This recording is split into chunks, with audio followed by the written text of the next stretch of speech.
Revue de presse du samedi 15 juin 2019. Bonjour à tous, je suis Cédric Maïdiette, diététicien nutritionniste et expert en bien-être naturel depuis plus de 10 ans.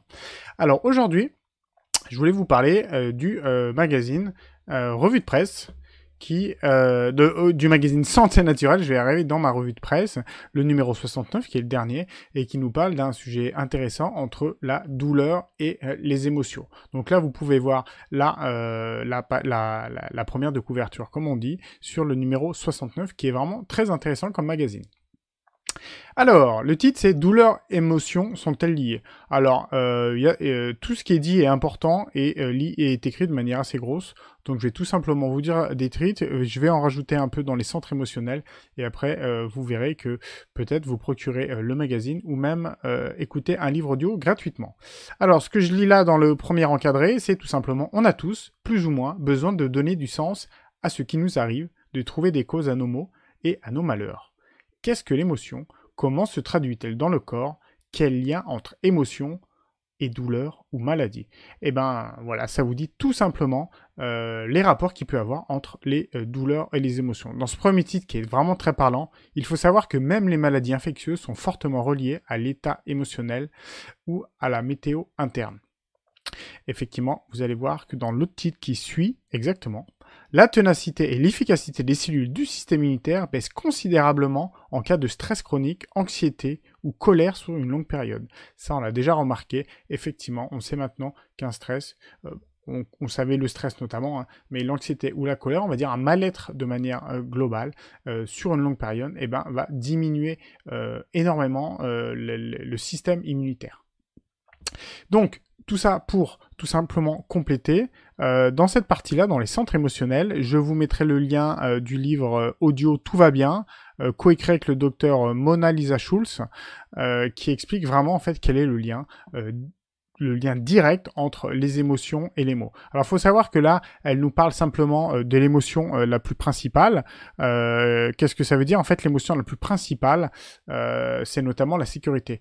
Dès qu'on se sent en général en sécurité, eh ben, on protège au maximum ces ces cinq centres émotionnels. D'accord. Le premier centre émotionnel qu'on parle, qu'elle définit tout simplement, c'est le squelette, les os, le sang et le système immunitaire ainsi que la peau. Donc cela veut dire en fait, en gros, que quand on est régulièrement en insécurité, que ce soit en insécurité financière, en insécurité dans son travail, en insécurité dans sa vie de couple, en insécurité avec ses amis, enfin une insécurité de manière globale quelle qu'elle soit, eh ben on peut avoir un abaissement de ces différents métabolismes. Dans le livre audio donc qui est cité, dont vous aurez le lien dans la définition, c'est un livre audio à écouter donc sur YouTube.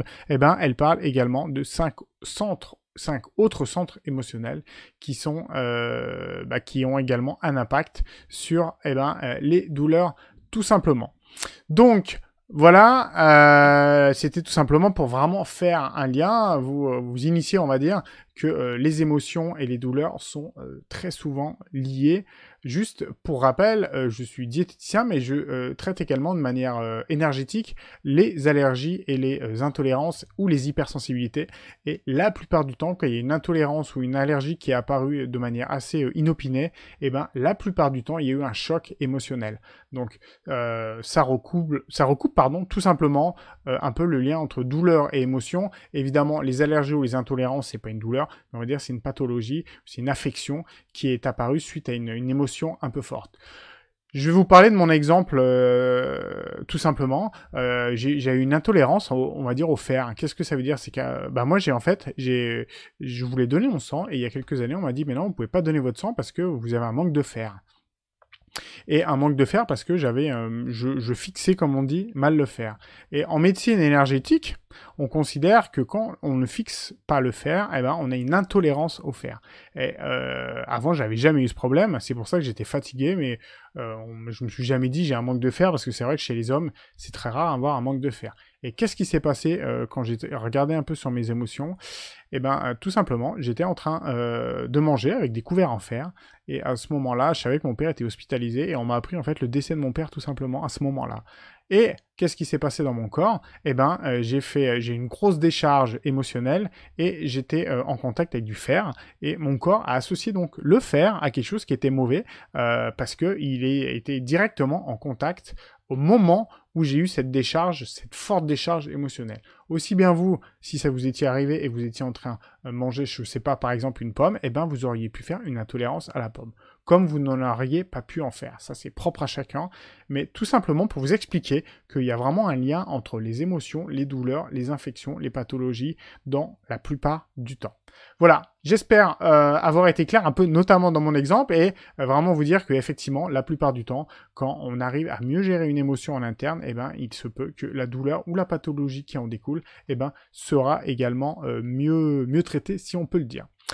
Voilà pour la revue de presse audio de ce samedi 15 juin. Je vous rappelle que dans juste en dessous, le descriptif de cette vidéo, vous trouverez le lien pour télécharger mes 2 emails, ou si vous souhaitez avoir une consultation avec moi en ligne, vous avez également un lien.